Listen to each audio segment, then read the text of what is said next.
Selamat pagi.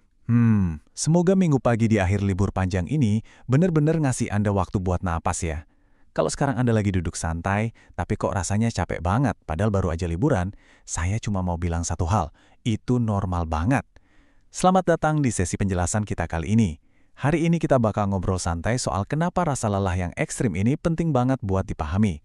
Ini bukan sekedar capek biasa, dan yang pasti, ini bukan salah Anda. Kita kupas pelan-pelan ya. Pernah nggak sih Anda ngerasa udah bener-bener capek, rasanya kepala udah penuh banget, terus ada yang nyeletuk, jangan lebay deh. Aduh, rasanya pasti sakit banget kan? Di masyarakat kita, sering banget loh ekspresi emosi itu langsung dihakimi. Kita kayak dituntut buat selalu kuat, nggak boleh ngeluh. Tapi hari ini, saya mau ngajak Anda ngelihat hal ini dari sudut pandang yang beda banget. Sudut pandang yang akhirnya bakal memvalidasi semua perasaan Anda.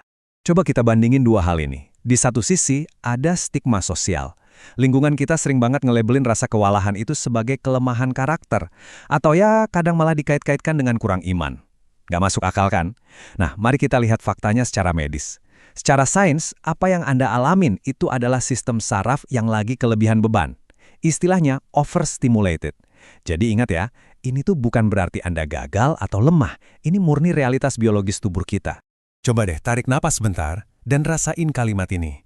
Dunia modern tempat kita hidup sekarang ini secara harfiah terlalu bising, terlalu terang, dan jalannya terlalu cepat buat biologi tubuh kita. Tiap hari, kita itu dibombardir sama ribuan rangsangan. Dari notifikasi HP yang gak ada habisnya bunyi, suara bising di jalanan, sampai tuntutan kerja yang serba buru-buru. Lama-lama, semua ini numpuk dan memicu kondisi medis yang namanya kelebihan beban sensori. Dan yang bikin ini makin menarik, ternyata otak kita itu nggak memproses dunia dengan cara yang sama loh. Sekitar 30% dari populasi kita itu punya yang namanya sensitivitas pemrosesan sensorik. Maksudnya gimana? Maksudnya secara alami Anda tuh nyerap detail di sekitar Anda jauh lebih banyak. Ambang batas sensorik Anda lebih rendah. Jadi kalau Anda ada di tempat yang berantakan, berisik, atau penuh tekanan, wajar banget kalau Anda jauh lebih gampang rasa penuh atau kewalahan dibanding orang lain yang nggak punya sifat ini. Biar gampang ngebayanginnya, kita ibaratkan sistem saraf di tubuh kita itu kayak mesin mobil. Nah, sistem saraf simpatik itu kayak pedal gasnya. Dia yang respons ancaman dan bikin kita siaga. Terus, sistem saraf parasimpatik itu remnya, yang tugasnya bikin kita rileks dan nurunin suhu mesin. Masalahnya, pas kita ngalamin kelebihan beban terus-terusan, pedal gas ini kayak nyangkut. Terus remnya blong, nggak bisa mendinginkan mesin. Pantesan aja kita jadi gampang cemas dan susah banget buat santai kan? Kalau kita intip lebih dalam ke biologi tubuh kita, ada yang namanya aksis HPA. Anggap aja dia ini manajer stres di tubuh kita. Pas beban hidup kerasa terlalu berat, si manajer ini bakal mompa hormon stres alias kortisol gila-gilaan, jauh di atas batas normal. Dan tahu nggak, secara fisik kortisol yang tinggi ini benar-benar bisa ngubah struktur otak kita di bagian hipokampus. Makanya kalau lagi stres berat, tubuh tuh rasanya jadi jauh lebih sensitif. Kesenggol dikit sakit, dengar suara agak keras dikit aja langsung emosi. Nah, ini dia kenapa omongan orang lain itu ngaruh banget. Pas ada yang bilang, jangan lebay dong ke Anda. Itu tuh bukan cuma kata-kata yang bikin bete. Secara biologis, kalimat itu bertindak layaknya racun. Itu jadi ancaman baru yang nekan lagi si pedal gas kepanikan di sistem saraf Anda yang padahal udah kewalahan. Sebaliknya, saat perasaan Anda divalidasi, saat ada yang bilang, iya aku ngerti kamu capek, otak itu langsung nerima sinyal aman dan otomatis jadi jauh lebih tenang. Dan kalau Anda ngerasa cuma Anda sendirian yang berjuang ngadepin ini, coba tebak fakta ini. Cuma 15,3%. Iya, cuma 15,3% penduduk perkotaan di Jawa Barat yang dikategorikan sehat secara mental, menurut studi terbaru. Sisanya, mereka ngelaporin ngalamin masalah kayak kecemasan dan depresi. Data ini tuh ngebuktiin banget kalau merasa stres dan kewalahan itu, ya murni masalah sistemik hidup di perkotaan kita, bukan indikasi kelemahan personal Anda, sama sekali bukan. Kok bisa angkanya serendah itu ya? Ya coba aja kita lihat tekanan lingkungan kita sehari-hari. Kita dihadapkan sama panas ekstrim, kemacetan tiap hari yang nguras emosi dan bikin jadwal nggak pasti, belum lagi susah banget nyari taman atau ruang hijau buat istirahat. Bahkan, ada penelitian di Yogyakarta yang nunjukin kalau cuaca panas ekstrim itu secara fisik bisa nguras fungsi kognitif para remaja loh. Ditambah lagi tuntutan sosial di budaya kita yang mengharuskan kita selalu jaga harmoni kelompok, ya wajar banget kalau sistem saraf kita menjerit minta ampun. Tapi coba kita perluas perspektif kita sejenak. Overload sistem saraf ini tuh fenomena global. Di Jepang, saking ekstrimnya tekanan kerja, sampai ada yang namanya karoshi, kematian karena kerja berlebihan. Di negara-negara barat, rata-rata pekerja itu diganggu sama interupsi digital, kayak chat atau email, sampai 275 kali sehari. Kebayang nggak tuh capeknya? Nah, di Indonesia, kombinasi dari macet, cuaca panas ditambah stigma lebay tadi, itulah pemicu utamanya. Jadi sekali lagi, Anda benar-benar nggak sendirian.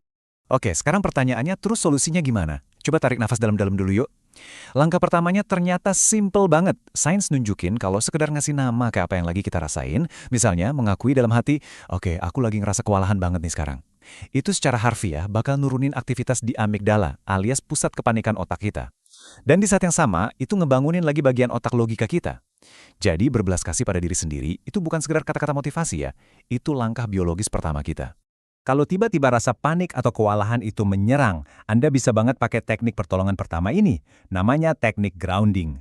Coba ikuti pelan-pelan ya. Sebutin dalam hati 5 benda yang bisa Anda lihat di sekitar Anda sekarang. Terus, sentuh dan rasain tekstur dari 4 benda di dekat Anda. Habis itu, dengerin baik-baik 3 suara yang beda di sekitar Anda. Sadari 2 aroma yang bisa kecium. Dan terakhir, fokus ke 1 rasa yang bisa Anda kecap di mulut. Teknik ini pelan-pelan tapi pasti bakal narik otak Anda keluar dari pusaran panik, balik lagi ke realitas fisik saat ini. Nah, buat persiapan minggu depan, gimana kalau malam minggu ini kita mulai praktekin diet sensorik? Nanti malam, coba deh redupin lampu rumah buat ngurangin input ke mata. Kalau lingkungan lagi berisik, pakai penyumbat telinga atau headphone. Sesekali, coba pandangi cakrawala di luar jendela biar mata bisa rileks.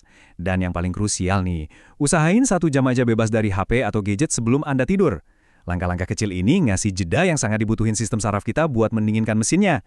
Pada akhirnya, menjaga kesehatan mental itu bukan sesuatu yang magis. Ini tuh kayak persamaan logika matematika aja. Mental yang stabil bisa kita capai kalau kita mulai memvalidasi perasaan kita sendiri, mempraktikkan regulasi sensorik kayak diet tadi, dan secara perlahan ngurangin beban tekanan dari lingkungan luar. Ini adalah keseimbangan yang masuk akal banget dan sangat bisa kita cicil sedikit demi sedikit dalam keseharian kita. Saya pengen Anda ingat kalimat ini baik-baik.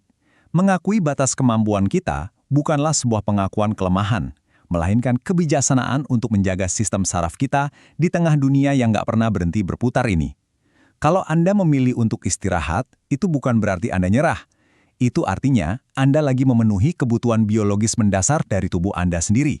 Jadi, di penghujung minggu pagi yang tenang ini, setelah Anda tahu kalau tubuh Anda, biologi Anda, benar-benar bisa dijelaskan dan ada di pihak Anda, bahwa Anda itu sama sekali nggak lebay, melainkan cuma manusia yang butuh pemulihan. Gimana? Apakah Anda siap? Yuk, kita ubah rasa cemas ini jadi motivasi. Kita hadapi hari Senin besok bukan pakai rasa takut, tapi dengan percaya diri, energi yang lebih fresh, dan pikiran yang jauh lebih seimbang. Terima kasih udah nemenin obrolan kita hari ini. Selamat mempraktikkan diet sensorik Anda nanti malam, dan pastinya selamat menikmati sisa liburan ini dengan bahagia.